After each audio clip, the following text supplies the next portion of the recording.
Welcome to my channel Galactic War Story. Thanks for watching. Please like and subscribe.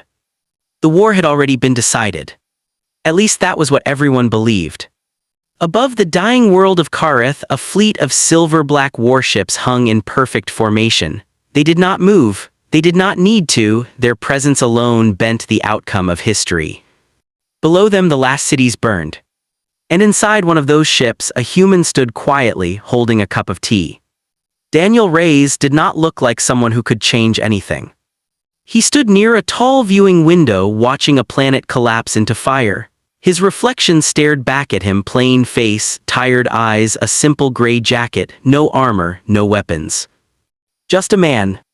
Behind him, alien officers moved with precision, tall, sharp-featured beings with glowing eyes and polished uniforms. Their voices clicked and hummed in a language that sounded like metal brushing glass.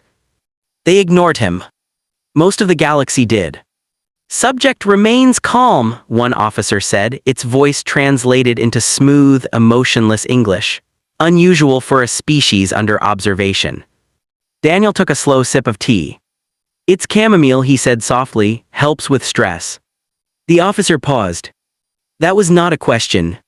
"I know," Daniel replied, "just sharing." No one responded. Outside, a city vanished in a bloom of white fire. Daniel did not flinch. That was the first thing they noticed about humans. Not strength. Not intelligence. Calm. The species that ruled this part of the galaxy called themselves the Vyerk's Dominion. They had never lost a war. Not one. Their ships were faster, their weapons were stronger, their strategies were flawless. Entire civilizations had fallen before them in weeks. Kareth would fall in hours. This was not a battle. It was a demonstration. And Daniel Reyes was there to watch. Or so they thought.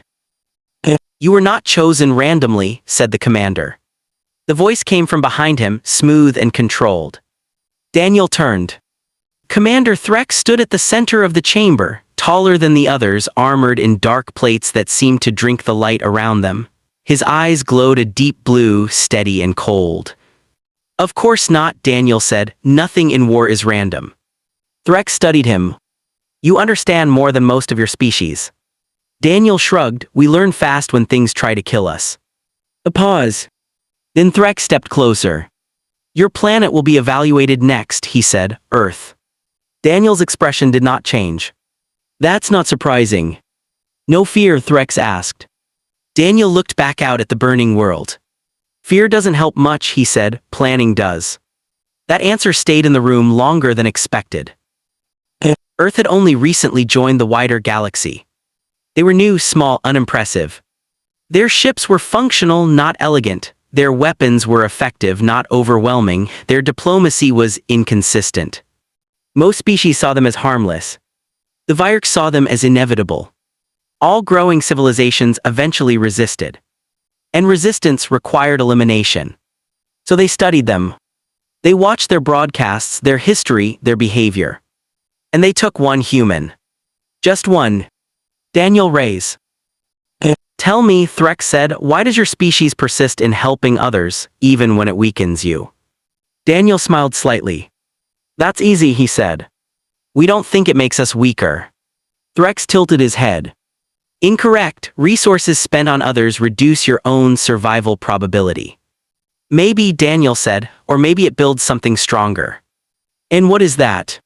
Daniel set his empty cup down. "Trust." The word meant little to the Vyerks. They had no need for it. Their empire was built on control. Not trust. An alarm sounded softly. A controlled tone, not panic, never panic. "Surface resistance neutralized," an officer reported. "Final population centers collapsing." Threx did not look away from Daniel. "Observe carefully," he said. "This is efficiency." Daniel nodded. "I see that." But his eyes had shifted. Not to the destruction. To something else. Something subtle. A delay. A flicker. A pattern. Because Daniel Reyes was not just a quiet observer. He was watching everything. The timing of the strikes. The communication patterns. The slight hesitation between commands. The way different ships responded. It was not perfect. It only looked perfect. And that was enough. Why me? Daniel asked suddenly. Threx paused. You are statistically unremarkable, the commander said. That makes you ideal for baseline observation. Daniel chuckled softly. Unremarkable, he repeated, that's fair. But inside something shifted. Because being underestimated was the most dangerous advantage a human could have. The final city on Karith fell. Silence followed. No cheers. No celebration. The Vyarks did not celebrate victory. Victory was expected. Prepare for departure, Threx ordered. Then he looked back at Daniel. Your species will face the same outcome, he said, unless you provide information that alters that trajectory. Daniel met his gaze. You're asking me to help you conquer Earth. I am offering your species a more efficient end. Daniel considered that. Then he smiled. No, he said simply. The room went still. Explain, Threx said. Daniel folded his hands behind his back. Because you're making a mistake, he said. Threx's eyes narrowed slightly. A mistake. Daniel nodded toward the burning planet. You think this proves you can't lose, he said, but all it proves is that no one has beaten you yet. A long silence followed. Then Threx spoke. You believe your species can defeat us? Daniel shook his head. No, he said. I believe we can survive you. And somehow. That answer felt worse. As the fleet turned away from Karith, something small happened. So small that no one noticed. Except Daniel. A signal. Brief. Hidden. Sent from a damaged Vyarks relay. It should not have existed. But it did. And Daniel smiled. Just a little. Because the war was not over. It had just begun. The first thing humans did when they realized the Vyarks were coming was not panic. It was connect. Earth did not have the strongest fleet. It did not have the most advanced weapons. But it had something the Vyarks did not understand. A network. Not just of machines. Of people. Daniel stood inside a containment chamber as Earth came into view on the main display. Blue. Alive. Unaware of how close it was to extinction. You have transmitted nothing, Threx said. No warnings, no strategies. Daniel leaned against the wall. Are you sure about that? Threx turned sharply. Clarify. Daniel smiled. I talk a lot, he said. You've been listening the whole time. The realization came slowly. Too slowly. Back on Earth, signals had been received. Not direct messages. Not coordinates. Patterns. Behavioral data. Timing gaps. Command delays. The smallest flaws in a perfect machine. And humans were very, very good at finding flaws. They rely on centralized command bursts, one analyst said. Delay between nodes is 0.8 seconds, another added. That's enough, a third whispered. It wasn't much. But it was enough. You used observation as communication, Threx said. Yes, Daniel replied, we do that a lot. That is inefficient. Daniel laughed. It's human, he corrected. The Vyarks fleet moved toward Earth. Unstoppable. Unbreakable. Certain. Then the first ship hesitated. Just for a fraction of a second. But in war, a fraction of a second is everything. What was that? An officer demanded. Command delay, another replied, insignificant. It was. Earth's defenses activated. Not in a straight line. Not in formation. But in chaos. Ships moved unpredictably, signals overlapped, commands contradicted each other. To the Vyarks, it made no sense. They are disorganized, Threx said. Daniel shook his head. No, he said quietly. They're flexible. The second Vyark ship misfired. The third targeted the wrong coordinates. The fourth waited for a command that never came. What is happening? Threx demanded. Daniel crossed his arms. You built a system that assumes perfection, he said. We built one that expects failure. Human ships began exploiting the delays. Not with brute force. But with timing. They struck between commands. Moved between decisions. Attack the gaps. Impossible, an officer whispered. No, Daniel said. Just new. The Vyarks tried to adapt. They always adapted. But adaptation required time. And humans did not give them any. A Vyarks cruiser lost synchronization. Then another. Then 5. Their perfect formation fractured. Decentralized command, Threx ordered. But it was too late. Because humans had already predicted that.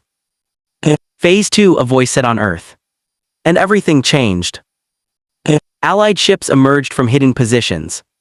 Species the Vyarks had conquered. Species they had broken. Species they thought were gone.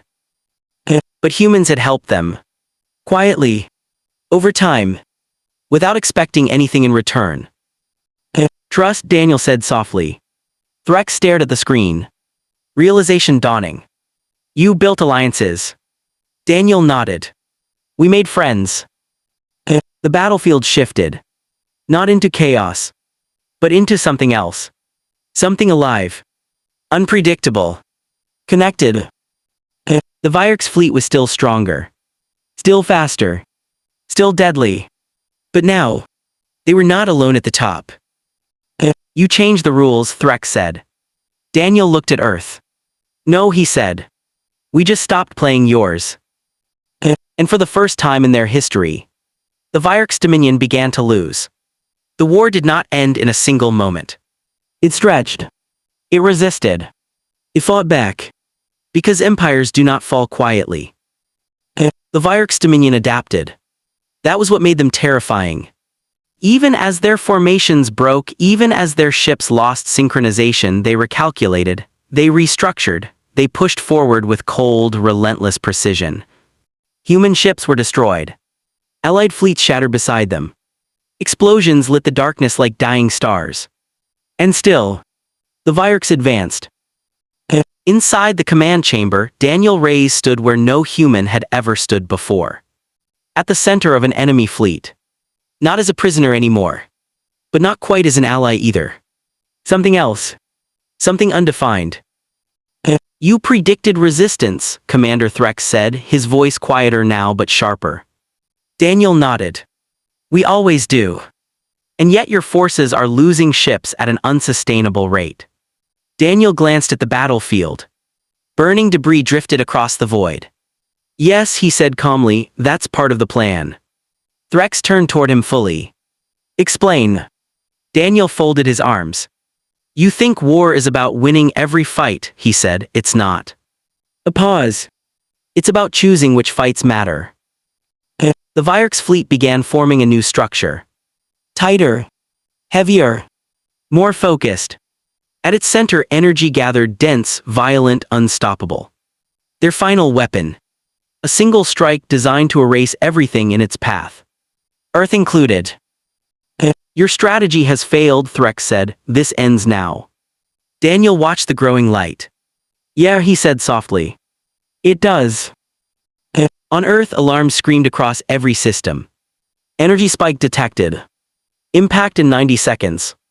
89. Human commanders did not panic. They had already seen this possibility. They had already prepared. Execute final protocol, a voice ordered. Back in the Vyarks' command chamber, the weapon reached full charge. Space itself bent around it. Reality strained. Fire. The universe held its breath. Nothing happened. The weapon did not launch. The energy did not release. It simply stopped. Silence. What is this? An officer demanded. System unresponsive. Control pathways blocked. Threx stepped forward. Override. No response. Daniel exhaled slowly. They're in, he said. Threx turned sharply. Who? Daniel met his gaze. Everyone. Deep inside the Vyark systems, something impossible had happened. Not an attack. Not destruction. Integration. Human engineers had worked for years. Quietly. Carefully. Building connections. Learning alien systems. Sharing knowledge. And more importantly, trusting others to do the same. Species the Virex had conquered. Species they believed broken. Species they had ignored. All of them had been waiting. You built a perfect system, Daniel said, but you made one mistake. Threx's voice dropped. What mistake? Daniel's expression softened slightly. You never thought anyone would work together. Across the fleet, systems began to fail. Not violently, but precisely. Weapons powered down. Navigation froze. Command signals looped endlessly. The Virex were not being destroyed. They were being stopped. You gave us access, Daniel continued, the moment you took me. Threx stared at him. Realization spreading slowly, like cracks in glass. You allowed infiltration. Daniel shook his head. No, he said. You allowed connection. Outside, the battlefield shifted. For the first time, the Virex ship stopped advancing. Then one turned. And fled. Another followed. Then dozens. The unstoppable fleet was retreating. This is not defeat, Threx said, but there was uncertainty now. Daniel looked out at the stars. No, he agreed quietly. This is survival. The command chamber felt different now. Quieter. Smaller. For the first time, the Virex were not in control. Why, Threx asked suddenly. The question was not strategic. It was something else. Something deeper. Why help them, he continued. Why unite weaker species? Why risk your own survival? Daniel was silent for a moment. Then he answered simply. Because someday, he said, we might be the ones who need help. Threx did not respond. Because for the first time, he understood the implication. The Virex had ruled through fear. Humans had survived through connection. And connection was stronger. The last of the Virex ships jumped to hyperspace. Gone. Not destroyed. Not erased. But no longer unstoppable. The battlefield fell silent. Earth still stood. Damaged. Scarred. But alive. Weeks later, Daniel Reyes returned home. There were no grand celebrations. No massive parades. Just a quiet landing. A small crowd.